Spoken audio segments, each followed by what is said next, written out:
For months, the narrative was simple. She didn't belong. She wasn't ready. The Olympic snub proved it. The old guard had spoken and the decision was final.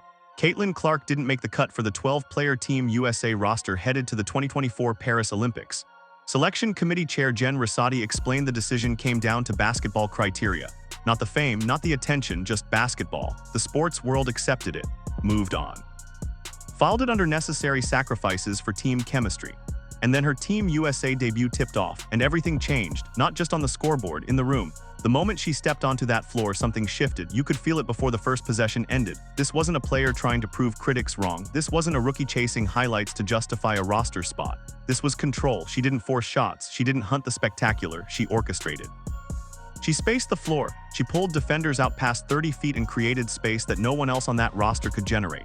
And suddenly you could see it. The body language changed. Veterans who once looked hesitant now looked relieved. The offense flowed, the pace accelerated, the crowd leaned forward, every pass felt intentional, every defensive rotation was sharp. She wasn't playing like someone trying to earn a seat at the table. She was playing like someone who already knew the seat was hers. The reaction was instant. Social media lit up. Analysts who spent months questioning her fit suddenly pivoted. The same voices that said too soon were now saying this is different because it was different. This wasn't WNBA politics. This wasn't manufactured storylines or league marketing pushing a rookie narrative. This was international basketball, the highest stage available to a women's player outside of the Olympics itself. And she looked comfortable.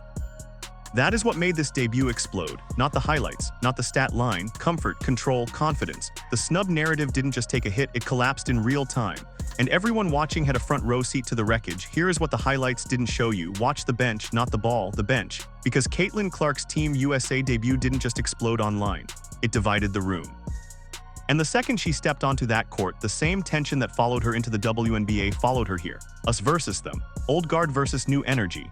Legacy versus momentum. You could feel it before tip-off. Team USA had a pecking order built over years. Veterans first, system first. Respect earned slowly through seasons of sacrifice and international experience.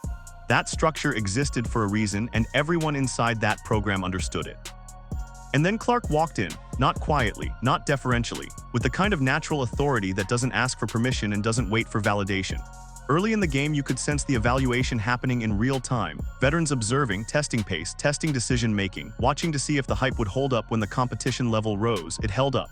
The moment she started stretching the defense past half-court, the entire offensive structure bent. Spacing widened. Transition sped up. The offense felt modern. It felt different. And that is when the reaction in the building shifted, because veterans don't give trust quickly. They test first, they watch, they measure. But as possessions stacked up, the tone changed. Communication flowed toward her. Off-ball movement adjusted to her rhythm. Teammates were clapping before shots even dropped. That is chemistry forming in real time. And when chemistry forms that quickly with veterans who protect their culture fiercely, it sends one message and one message only. She belongs. The post-game body language confirmed everything. Smiles, shoulder taps, direct eye contact during interviews, no awkward distance, no coldness, just acknowledgement from players who had every reason to be guarded and chose not to be. But outside that locker room, a different conversation was happening. Fans weren't just celebrating her plays.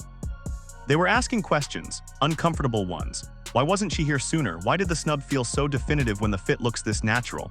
Why did it take this long for leadership to create space for what everyone can now clearly see? That is where the real controversy lives. Her debut didn't expose weakness in her game. It exposed hesitation in decision-making at the leadership level. And some people in positions of power are not comfortable sitting with that conclusion.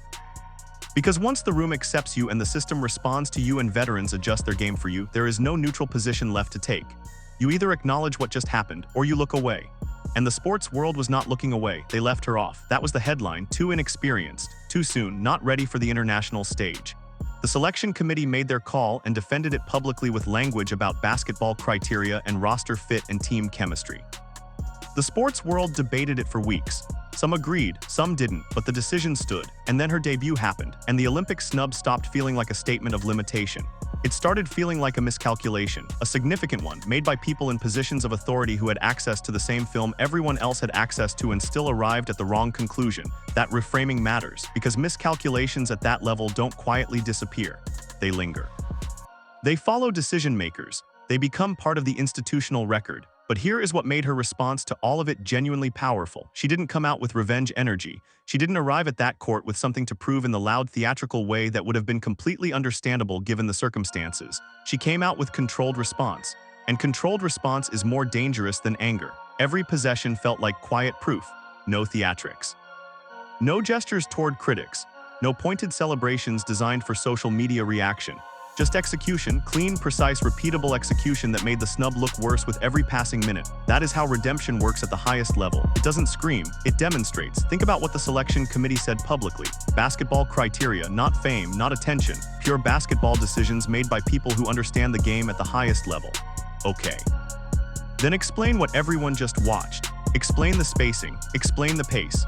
Explain why veterans who earned every inch of their reputation adjusted their off-ball movement to accommodate a player they were supposedly skeptical of. Explain why the offense looked more fluid, more modern, and more dangerous the moment she touched the ball. The film doesn't need a translator, it speaks clearly.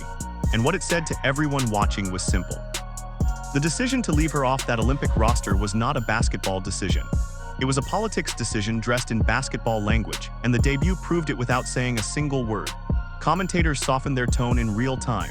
Fans who spent months defending the snub quietly adjusted their language, because once performance replaces theory, debate fades. You cannot argue with what everyone just saw with their own eyes. The narrative didn't just shift, it flipped completely. She didn't chase validation, she embodied it.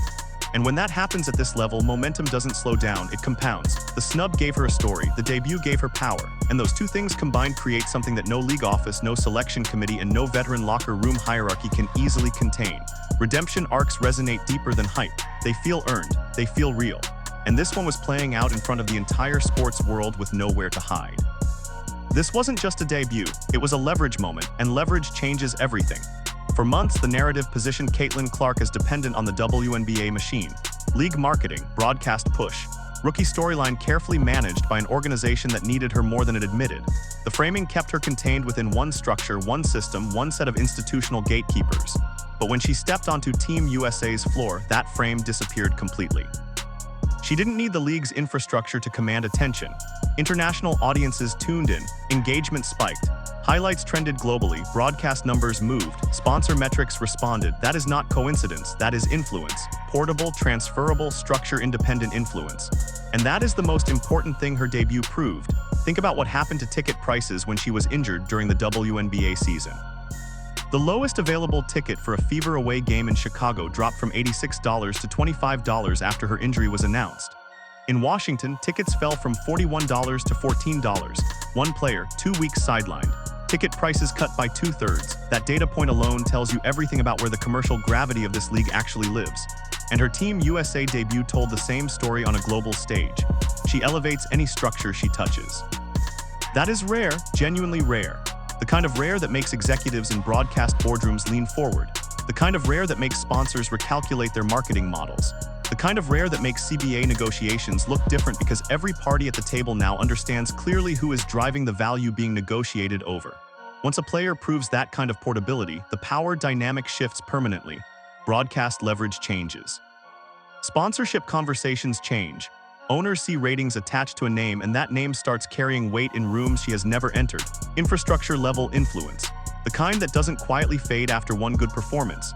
Her Team USA debut didn't just validate talent, it rebalanced influence across an entire ecosystem. And here is the part that matters most going forward. She is just getting started.